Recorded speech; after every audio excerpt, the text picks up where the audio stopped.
Hello students, good morning everyone. তো আজকে chemical bonding চ্যাপ্টারের লেকচার নাম্বার 11।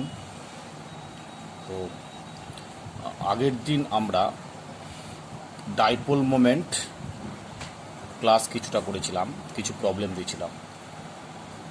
তো এখানে আমরা একটা প্রবলেমে অর্থোক্লোরো, মেটাক্লোরো আর প্যারাক্লোরো, তো এদের ডাইপোল মোমেন্ট ক্যালকুলেট করা একটা শর্ট ট্রিক শিখেছিলাম। তো এই শর্ট ট্রিক্সটা আমরা এদের ক্ষেত্রে যে জেনারেল ফর্মুলা ছিল একটা, সেই জেনারেল ফর্মুলাটা কী ছিল সেটা একটু ডিসকাস করি। Mu R equals √/μ1² plus μ2² plus 2μ1 μ2 cos theta. Okay, mu R মানে resultant dipole moment equals μ1² plus μ2² plus 2μ1 μ2 cos theta. What is theta? Theta means যেমন অর্থর ক্ষেত্রে 60 ডিগ্রি, মেটার ক্ষেত্রে 120 ডিগ্রি, আর প্যারার ক্ষেত্রে 180 ডিগ্রি। এখানে থিটা, তাহলে যত থিটা ইনক্রিজ করছে তত মিউ ভ্যালু ডিক্রিজ করছে। তাহলে এখান থেকে আমরা বলতে পারি with increasing value of theta mu decreases, so অর্থাৎ মিউ ইনভার্সলি প্রপোর্শনাল 1/θ। অর্থাৎ থিটা ইনক্রিজ করলে মিউ ভ্যালু ডিক্রিজ করবে। তাহলে অর্থর থিটা কম, তাহলে এখানে লিখতে পারি অর্থর ক্ষেত্রে, অর্থ আইসোমারের ক্ষেত্রে ডাইপোল মোমেন্ট বেশি হবে, তারপরের মেটা, তারপরে প্যারা। শর্ট ট্রিক্সে কুইক অ্যান্সারের ক্ষেত্রে যেখানে যত অ্যাঙ্গেলটা যত বেশি হবে সেখানে ডাইপোল মোমেন্ট তত কম হবে। দেখো এখানে অর্থর ক্ষেত্রে 60 ডিগ্রি, অর্থর ক্ষেত্রে 60 ডিগ্রি আর মেটার ক্ষেত্রে 120, তাহলে ডাইপোল মোমেন্ট কমে গেল। অ্যাঙ্গেল যত ইনক্রিজ করে যাচ্ছে ডাইপোল মোমেন্ট তত কম হবে। এই যে আমরা √3μr1 পেয়েছি, এই ফর্মুলা থেকেই আমরা পেয়েছি ওটা। ক্লিয়ার? শর্ট ট্রিক্স ওটা করেছি। ক্লিয়ার হলো? এবার দেখো আরও কিছু কম্পেয়ার আমরা করব। যেমন ধরো CS2 ও CS আর SO2, এদের ডাইপোল মোমেন্ট যদি আমরা কম্পেয়ার করি তাহলে কি দেখতে পাবো? দেখো CS2 স্ট্রাকচার কি লিনিয়ার স্ট্রাকচার, সে linear structure C double bond S double bond S, C double bond S, C double bond S। অর্থাৎ এক্ষেত্রে CS বন্ড মোমেন্ট কাজ করছে এদিকে, এইটা কাজ করছে এদিকে। তাহলে কি হলো? Mu R is equal to 0। Okay, CS2-র ক্ষেত্রে ডাইপোল মোমেন্ট 0 হয়ে গেল। ক্লিয়ার? এবার OCS এর ক্ষেত্রে কি হবে? O double bond C double bond S, দুটো ডিফারেন্ট অ্যাটম আছে। C central atom, right hand সাইডে সালফার, লেফটে অক্সিজেন। তাহলে এখানে এই বন্ডের পোলারিটি বন্ড মোমেন্ট μ1 আর এই বন্ড মোমেন্ট μ2 দুটো ইকুয়াল না। Here μ1 not equals μ2। তাহলে μ1 μ2 যদি ইকুয়াল না হয়, দুটো ফোর্স ডিফারেন্ট হয়ে গেছে, so mu R not equals 0। তাহলে মাথায় রাখো এই দুটোর মধ্যে ডিফারেন্সটা কোথায়? দুটি লিনিয়ার স্ট্রাকচার, বাট এটা সিমেট্রিক্যাল কম্পাউন্ড CS2। তাহলে লিনিয়ার কম্পাউন্ডের ক্ষেত্রে যদি সিমেট্রিক্যাল কম্পাউন্ড হয় তাহলে তার dipole moment 0, but unsymmetrical compound, unsymmetrical কেন? সেন্ট্রাল অ্যাটম C, একদিকে ও একদিকে সালফার, তো স্বভাবতই এটা unsymmetrical compound, so mu R not equal 0। Similarly আমরা যদি SO2-র ক্ষেত্রে করি, S একটা ডাবল বন্ড ও, একটা কোঅর্ডিনেট বন্ড আর একটা লোন পেয়ার, এটা আমরা ওই NH এর ফর্মুলা ধরে বের করতে পারি। বুঝছে? তার মানে কি হলো? লিনিয়ার না, এটা অ্যাঙ্গুলার শেপড। তাহলে অ্যাঙ্গুলার শেপ হওয়ার জন্য এইটা এদিকে কাজ করছে, অক্সিজেন এটা এদিকে কাজ করছে, আর এই লোন পেয়ারটা উপরের দিকে যাচ্ছে। So mu R not equals 0। Clear? এবার ধরো আমরা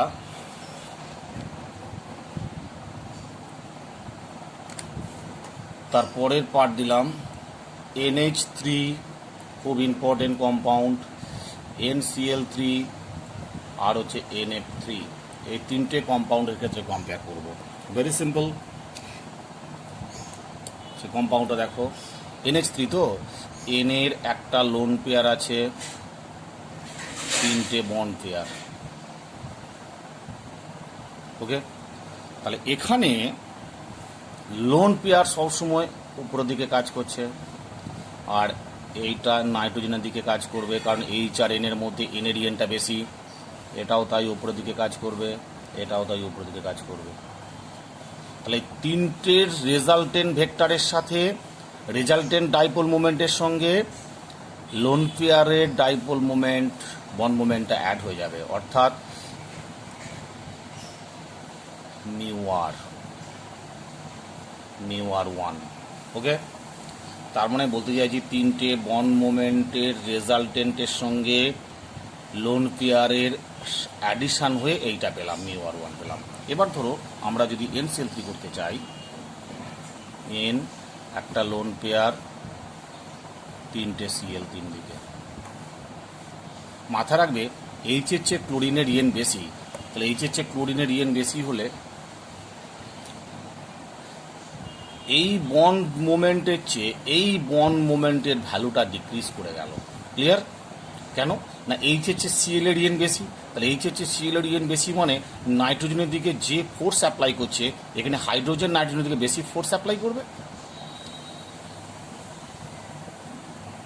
এটা হচ্ছে লোন পেয়ারটা উপর দিকে যাবে, এরও রেজাল্টেন্ট ভেক্টর উপর দিকে কাজ করবে, মিউ আর 2। তাহলে এখানে লিখতে পারি মিউ আর 1 গ্রেটার দ্যান মিউ আর 2। হয়েছে? এবার আমরা আসবো NF3 সাথে। N একটা লোন পেয়ার, তিনটে তিন দিকে F। এখন দেখো N এর চেয়ে F এর ইএন বেশি, আগেরটাই ছিল Cl এর চেয়ে N এর ইএন বেশি, তাই N এর দিকে বন্ড মোমেন্ট কাজ করেছিল। আর এখানে N এর চেয়ে F এর ইএন বেশি, N এর চেয়ে যদি F এর ইএন বেশি হয়, bond moment acts towards chlorine atom. Very simple. তাহলে তিনটে বন্ড মোমেন্টের রেজাল্টেন্ট ভেক্টর নিচের দিকে কাজ করছে। ওকে, আর লোন পেয়ারটা সবসময় উপরের দিকে কাজ করবে। তাহলে তিনটে বন্ড মোমেন্টের রেজাল্টেন্ট ভেক্টরের সাথে লোন পেয়ারটা সাবট্র্যাক্ট হয়ে যাবে। তাহলে ফাইনালি যেটা আসবে মিউ আর 3 সবচেয়ে কমে যাবে, লেস ভ্যালু হবে মিউ আর 3, অর্থাৎ ক্লিয়ার? তাহলে NH3 ডাইপোল মোমেন্ট সবচেয়ে বেশি, NH3 ডাইপোল মোমেন্ট সবচেয়ে বেশি, তারপরে NCl3, তারপরে NF3। ক্লিয়ার হলো? দেখো মনে রাখবে কিছু কিছু কম্পাউন্ড যারা সিমেট্রিক্যাল কম্পাউন্ড ফর্ম করে, কিছু কিছু কম্পাউন্ড যারা সিমেট্রিক্যাল কম্পাউন্ড ফর্মেশন করে, যেমন ধরো CO2 symmetrical, CS2 symmetrical, HgCl2 linear symmetrical, তারপরে ধরো BeCl2 symmetrical, linear symmetrical, CH4 regular tetrahedral symmetrical, CCl4 regular tetrahedral symmetrical, SiCl4 regular tetrahedral symmetrical. এদের ডাইপোল মোমেন্ট অল টাইম 0 হবে। এদের প্রত্যেকের ক্ষেত্রে dipole moment mu R always 0। তাহলে কি হলো, সিমেট্রিক্যাল কম্পাউন্ডের ক্ষেত্রে লোন পেয়ার থাকা যাবে না, কিন্তু সিমেট্রিক্যাল কম্পাউন্ডের ক্ষেত্রে স্ট্রাকচার যাই হোক না কেন তাদের ডাইপোল মোমেন্ট অলওয়েজ 0 হবে। ওকে, এবার আমরা আসবো application of dipole moment. Application of dipole moment,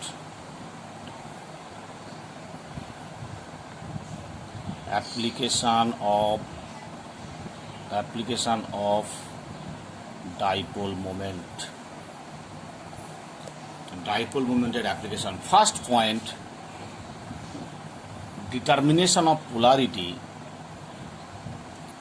determination of polarity of molecules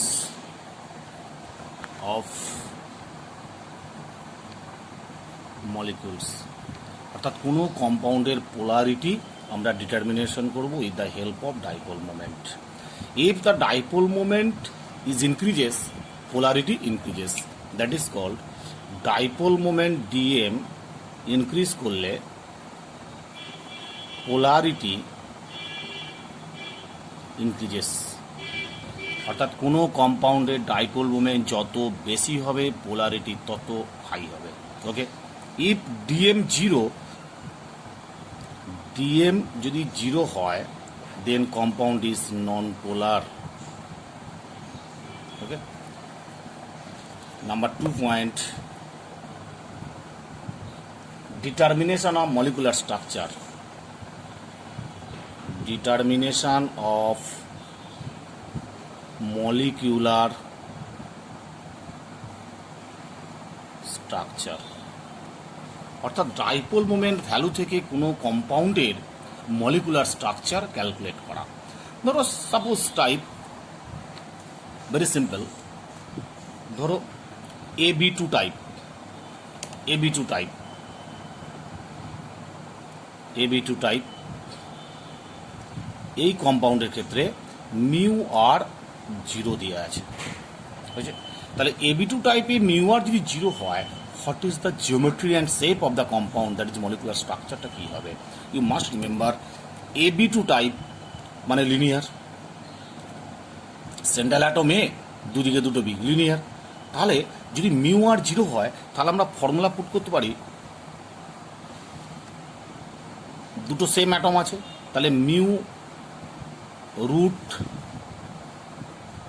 mu square plus mu square, দুটো mu, mu one mu two লিখবো না, এখানে দুটো সেম, কারণ AB2 টাইপ বলেছে, দুটো বি আছে। তাহলে mu R mu square plus 2 mu into mu cos theta is equal to 0। Okay, এখান থেকে আমরা কস থিটার ভ্যালুটা পাবো, কস থিটার ভ্যালু পাবো নিয়ার অ্যাবাউট, কস থিটার ভ্যালু পাবো -1, অতএব থিটা ইজ ইকুয়াল টু হবে 180 ডিগ্রি। ওকে, তাহলে AB2 টাইপে দুটো বি অ্যাটম লিনিয়ারলি অ্যাটাচড আছে, অর্থাৎ এখানে AB2 টাইপে কী হবে ফর্মুলা, এ এদিকে একটা বি আছে, এদিকে একটা বি আছে, অর্থাৎ 180 ডিগ্রি অ্যাঙ্গেল আছে, থিটাটা 180, অতএব এখানে লিনিয়ার স্ট্রাকচার। তার মানে AB2 টাইপের যদি মিউ আর জিরো হয় সেটা অবভিয়াসলি হবে লিনিয়ার স্ট্রাকচার। আবার ধরো AB2 টাইপের ক্ষেত্রে, যেমন H2ওর ক্ষেত্রে মিউ ভ্যালু 1.85 ডিবাই, তার মানে জিরো নয়, AB2 টাইপ জিরো নয়, তার মানে কি জিরো নয় মানে সেটা অ্যাঙ্গুলার শেপে আছে, অর্থাৎ অক্সিজেন দুদিকে দুটো H থাকবে আর দুটো লোন পেয়ার থাকবে। লোন পেয়ারটা মোটামুটি তোমাকে ফর্মুলা ধরে বের করতে হবে আর কি, মানে দুটো এখানে মানে HOH বন্ড অ্যাঙ্গেলটা 180 না, এর ভ্যালু থেকে মোটামুটি আইডিয়া করা যায় 104.28 মিনিটস। ওকে, এইরকমভাবে আমরা কোনো কম্পাউন্ডের ডাইপোল মোমেন্টের ভ্যালু থেকে সেটা কি স্ট্রাকচারে আছে মোটামুটি আমরা বলতে পারবো। নাম্বার 3, জাস্ট দুটো দেখালাম, ধরো CCl4 এর ক্ষেত্রে, হ্যাঁ, যেমন ধরো এখানে লিখেছি আমরা CH4, CCl4, SrCl4, এদের মিউ ভ্যালু 0, তার মানে AB4 টাইপ মানে মিউ 0 হওয়া মানে হচ্ছে রেগুলার টেট্রাডালে আছে, মোটামুটি বলা যায়। যেমন PCl5 এর মিউ ভ্যালু 0, PCl5 এর মিউ ভ্যালু 0 মিনস তার ট্রাইগোনাল বাইপিরামিনাল স্ট্রাকচার। ওকে, মিউ ভ্যালু থেকে মোটামুটি জিওমেট্রি ক্যালকুলেট করা যায়। That is a percentage of ionic character, খুব ইম্পর্টেন্ট পার্ট এটা, পার্সেন্টেজ অফ আয়নিক ক্যারেক্টার, অর্থাৎ ডাইপোল মোমেন্টের ভ্যালু থেকে আমরা পার্সেন্টেজ অফ আয়নিক ক্যারেক্টার বের করব। এখন এই পার্সেন্টেজ অফ আয়নিক ক্যারেক্টার বের করার টেকনিক হচ্ছে percentage of ionic character equals, formula হচ্ছে observe dipole moment, observe dipole moment, observe dipole moment by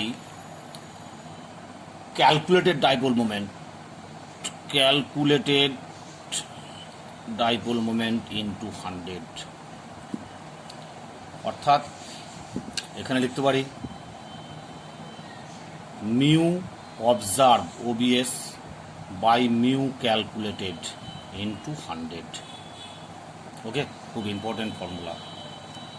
আরেকটা আমরা বের করেছিলাম যদি দুটো ডিফারেন্ট অ্যাটম এ বি হয়, এ বির ক্ষেত্রে আরেকটা ফর্মুলা এ বির ক্ষেত্রে যদি আমরা হয় তাহলে এটা যদি এর ইএন যদি জাই এ হয় আর এর ইএন যদি জাই বি হয়,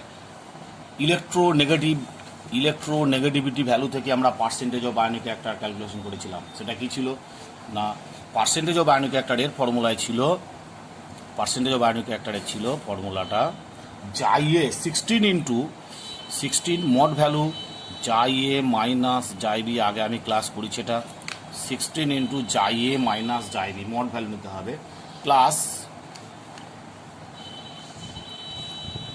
3.5 into xi A minus xi B whole square. বুঝেছে, এটা একটা ফর্মুলা ছিল। অর্থাৎ দুটো different element A and B, যদি দুটো ডিফারেন্ট এলিমেন্টের আমরা ইলেকট্রোনেগেটিভিটি জানতে পারি, দেওয়া থাকে জাই এ আর জাই বি হয়, তাহলে সেক্ষেত্রে পার্সেন্টেজ অফ আয়নিক ক্যারেক্টার বের করার ফর্মুলা হচ্ছে 16 ইন্টু মড ভ্যালু জাই A minus xi B plus 3.5 into xi A minus xi B তার স্কোয়ার। এই একটা অ্যানাদার ফর্মুলা।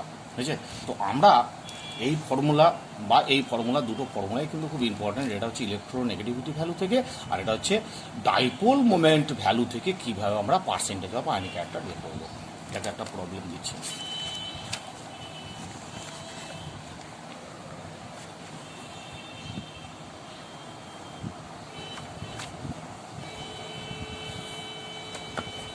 প্রবলেমটা দেখো, calculate problem, calculate the percentage of ionic character, the percentage of ionic character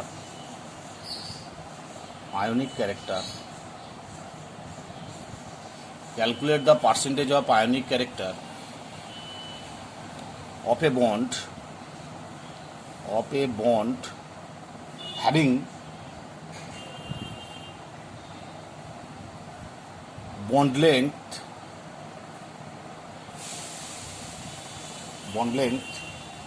0.92 angstrom, 0.92 angstrom, and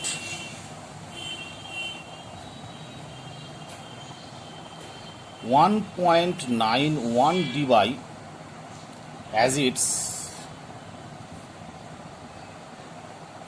observed dipole moment.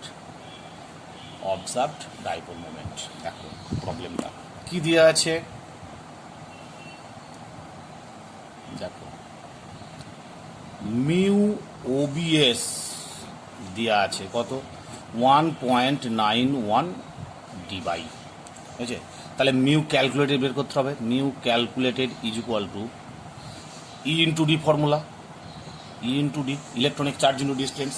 ওকে, তাহলে electronic charge কত, 4.8 into 10 to the power minus 10 ESU into এত angstrom, 0.92 angstrom, এটাকে সেন্টিমিটারে convert করো, -8 semi.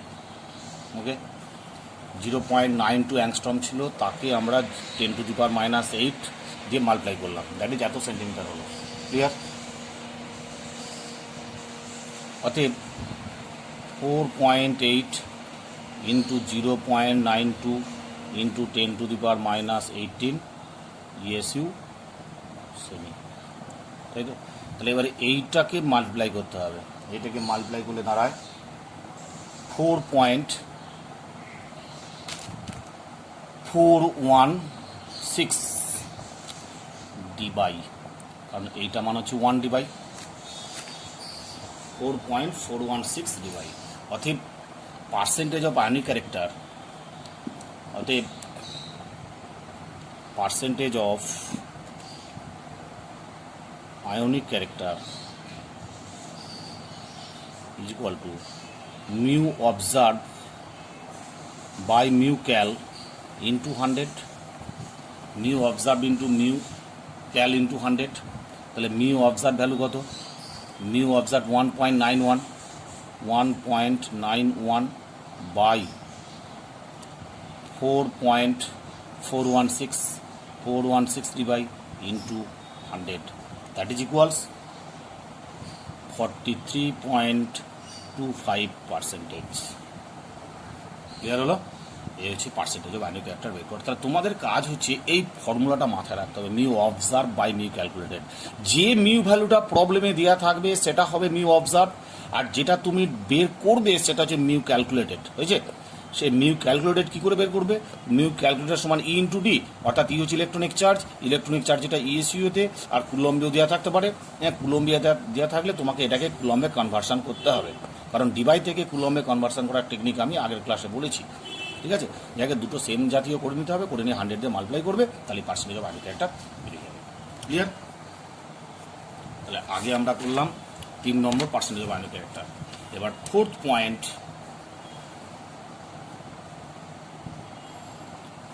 Point আসছি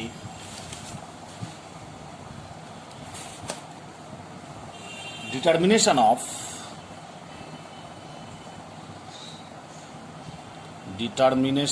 of cis and trans forms of geometrical isomer। এটা 11-এর তোমাদের কাছে নতুন লাগবে। অর্গানিক কেমিস্ট্রিতে যাদের কার্বন কার্বন ডাবল বন্ড থাকবে, অর্গানিক কেমিস্ট্রিতে কার্বন কার্বন ডাবল বন্ড হলে অ্যালকিন হয়, অর্থাৎ অ্যালকিনের দু ধরনের জিওমেট্রিক্যাল আইসোমার পাওয়া যায়, একটা হচ্ছে সিস, একটা ট্রান্স। যেমন ধরো cis carbon carbon double bond, হ্যাঁ, এদিকে একটা সিএল আছে, দুটো ক্লোরিন একই দিকে আছে কার্বনে, দ্যাট ইজ সিস আইসোমার। এদিকে দুটো এইচ আছে, ঠিক আছে? একে বলা হচ্ছে সিস ফর্ম, সিস আইসোমার। ওকে, এবার ধরো যদি দুটো ক্লোরিন অপোজিট ডিরেকশনে থাকে, কার্বন কার্বন ডাবল বন্ড,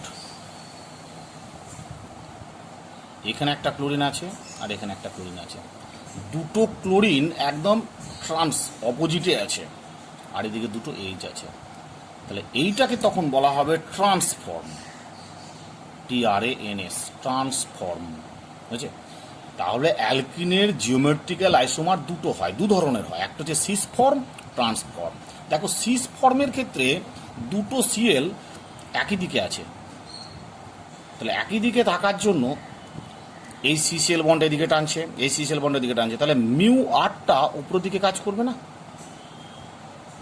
তাহলে মিউ আর, এখানে mu R not equal 0, mu R is equal to positive value, but mu R is equal to positive value, but in case of trans isomer দুটো Cl অপোজিটে দুটো bond moment কাজ করছে, তাহলে এক্ষেত্রে এই CCl bond moment is cancelled by another CCl bond moment, so mu R always 0।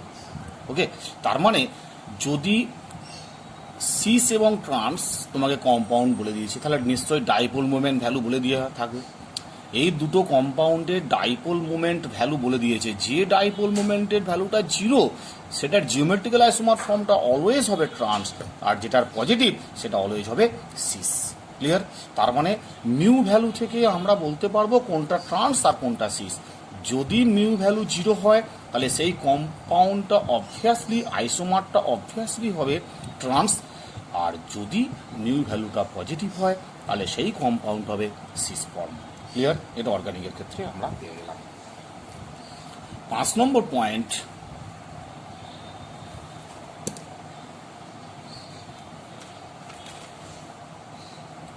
idea of melting point and boiling point. Idea of melting point and boiling point. যেমন ধরো, যদি কোনো কম্পাউন্ডের ডাইপোল মোমেন্ট খুব বেশি হয় তাহলে সেক্ষেত্রে তার melting point as well as boiling point high হবে। With increasing dipole moment, melting point and boiling point both are increases. Clear? Dipole moment যত ইনক্রিজ করবে melting point and boiling point তত হাই হবে। তাহলে ধরো এখানে সিস আর ট্রান্সের ক্ষেত্রে, এই দুটো কম্পাউন্ডের ক্ষেত্রে যদি মেল্টিং পয়েন্ট বয়েলিং পয়েন্ট তোমাকে ক্যালকুলেট করতে বলা হয়, কম্পেয়ার করতে বলা হয়, তাহলে সিস আইসোমারের ডাইপোল মোমেন্ট হাই, তাই বয়েলিং পয়েন্টও হাই। ট্রান্স আইসোমারের ডাইপোল মোমেন্ট ভ্যালু খুব কম, তাই এর বয়েলিং পয়েন্টও কম। যেমন ধরো এই কম্পাউন্ডের ক্ষেত্রে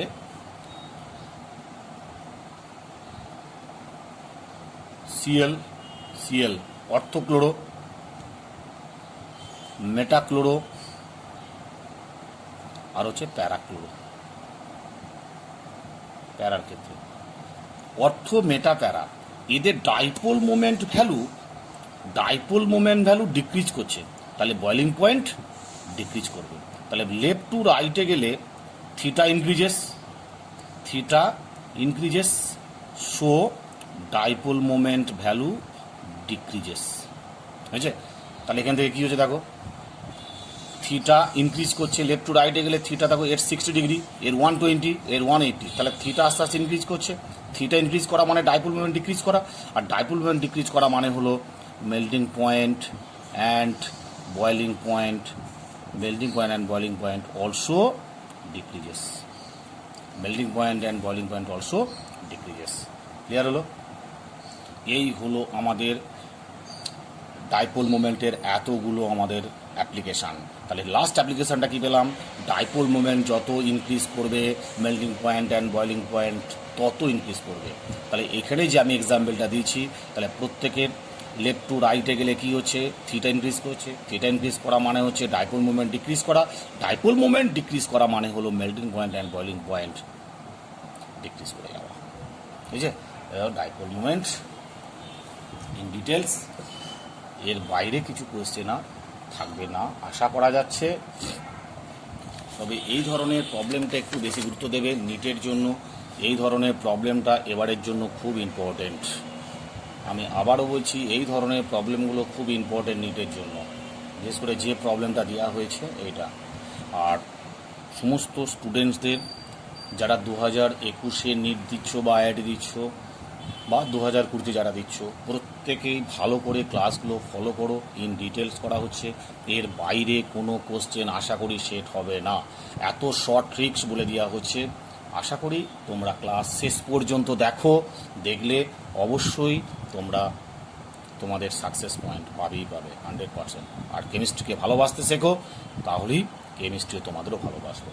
অর্থাৎ অটোমেটিক দেখবে তুমি কোশ্চেন ইনভলভমেন্ট যত হবে তত অ্যান্সারও তুমি কুইক মুখোমুখি করতে পারবে। প্র্যাকটিস। ওকে, যাক, আজকে এবার আমরা নতুন একটা পার্ট শুরু করব, যেটা হচ্ছে হাইড্রোজেন বন্ডিং। নতুন পার্ট শুরু করব হাইড্রোজেন বন্ডিং। খুব ইন্টারেস্টিং একটা bonding, hydrogen bonding, new type of bonding, hydrogen bonding. দেখো, হাইড্রোজেন বন্ডিং যেমন ধরো আমি যদি একটা এরকম এক্সাম্পল, জাস্ট আজকে ক্লাসটা শুরু করছি, এইচএফ এরকম একটা কম্পাউন্ড দিলাম, এইচএফের এফের ইএনটা এইচের চেয়ে অনেক বেশি, তো bond pair of electrons displacement towards fluorine atom, so fluorine possess delta negative charge and H possess delta positive charge, অর্থাৎ this compound is dipolar, so polar compounds হয়েছে।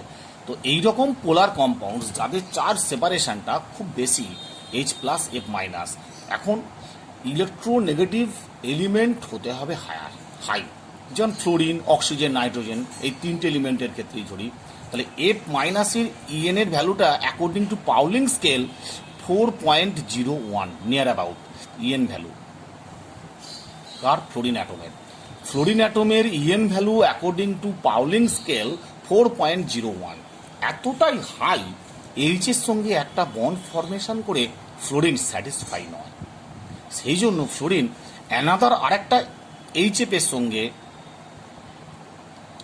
তাহলে এই এইচএফটা কি, এটা হবে H delta plus delta minus, এর সঙ্গে একটা উইক ভ্যান ডের ওয়ালস ফোর্সের মাধ্যমে একটা বন্ড ফরমেশন করে, this bond is illegal bond, যদি ইলিগাল নয়, this bond is call hydrogen bond. তাহলে কি হলো ব্যাপারটা, more electronegative element like fluorine, oxygen, nitrogen, অর্থাৎ ফন কথাটা মনে রাখবে, ফন এফওএন ফন, এই তিনটে এলিমেন্ট যে কম্পাউন্ডে থাকবে, তাহলে এখানে এফ আছে, ফ্লোরিন, অক্সিজেন, নাইট্রোজেন, সেই কম্পাউন্ডের এইচ অর অ্যানাদার কোনো কম্পাউন্ডের পোলার এইচ যদি থাকে, ডেল্টা পজিটিভ এইচ থাকে, তার সঙ্গে একটা হালকা লাইট বন্ড ফরমেশন করে, সেই বন্ডের নাম হচ্ছে হাইড্রোজেন বন্ডিং। ওকে, তাহলে হাইড্রোজেন বন্ডিং এর কন্ডিশনটা কি হলো, হাইড্রোজেন বন্ডিং এর condition for hydrogen bonding, condition number 1 point হচ্ছে মোর ইলেকট্রোনেগেটিভ এলিমেন্ট থাকতে হবে, more electronegative element like fluorine, oxygen, nitrogen থাকতে হবে must. Number 2 point, radius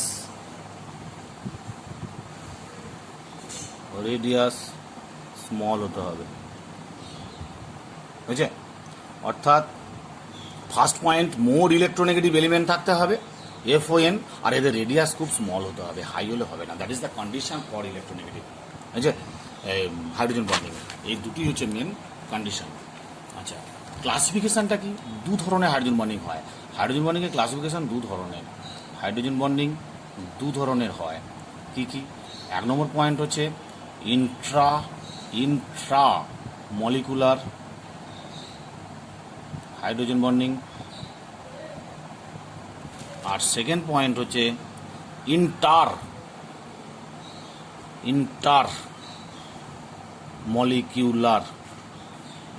molecular hydrogen bonding.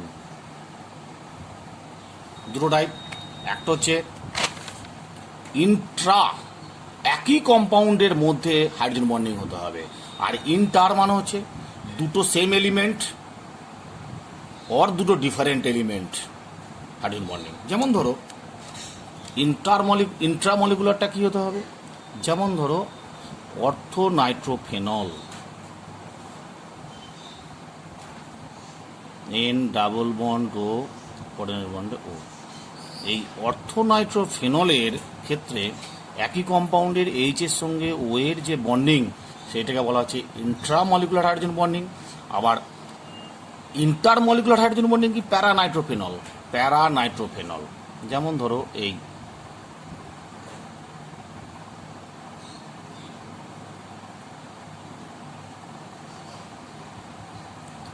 এখানে ও, আরেকটা যদি আমরা ফেনল করি,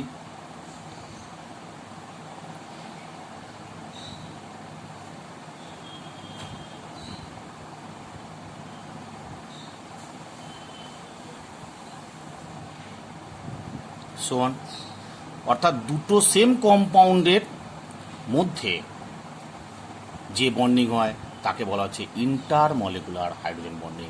আর আর একই কম্পাউন্ডের মধ্যে হলে সেটা হচ্ছে ইন্ট্রামলিকুলার হাইড্রোজেন বন্ডিং। যেমন ধরো এইচএফ এইচএফ এই ধরনের এইচএফ এইচএফ এই যে এইচএফ এইচএফ, আবার ধরো আর একটা এইচএফ, এই যে বন্ডিং, এই বন্ডিংগুলোকে বলা হচ্ছে ইন্টারমলিকুলার হাইড্রোজেন বন্ডিং। ক্লিয়ার? তাহলে আজকে আমরা করলাম what is hydrogen bonding, what is the condition for hydrogen bonding, what is the type of hydrogen bonding. টাইপের মধ্যে আমরা করেছি টাইপ অফ হাইড্রোজেন বন্ডিং। টাইপের দুটো টাইপ, এক নম্বর হচ্ছে ইন্ট্রামলিকুলার হাইড্রোজেন বন্ডিং, আর একটা হচ্ছে ইন্টারমলিকুলার হাইড্রোজেন বন্ডিং। ইন্টারমলিকুলার কখন হয়? যখন দুটো সেম এলিমেন্ট অর দুটো ডিফারেন্ট এলিমেন্টের মধ্যে হাইড্রোজেন বন্ডিং হয়, তখন সেটা হচ্ছে ইন্টারমলিকুলার। আর ইন্ট্রামলিকুলার কখন হয়? একই কম্পাউন্ডের মধ্যে যখন হাইড্রোজেন বন্ডিং হবে, তখন সেটা হবে ইন্ট্রামলিকুলার হাইড্রোজেন বন্ডিং। ক্লিয়ার? এরপরের দিনে আমরা হাইড্রোজেন বন্ডিংয়ের ডিটেলস অ্যাপ্লিকেশান, কোশ্চেন ডিটেলস করব। ক্লিয়ার? টাটা।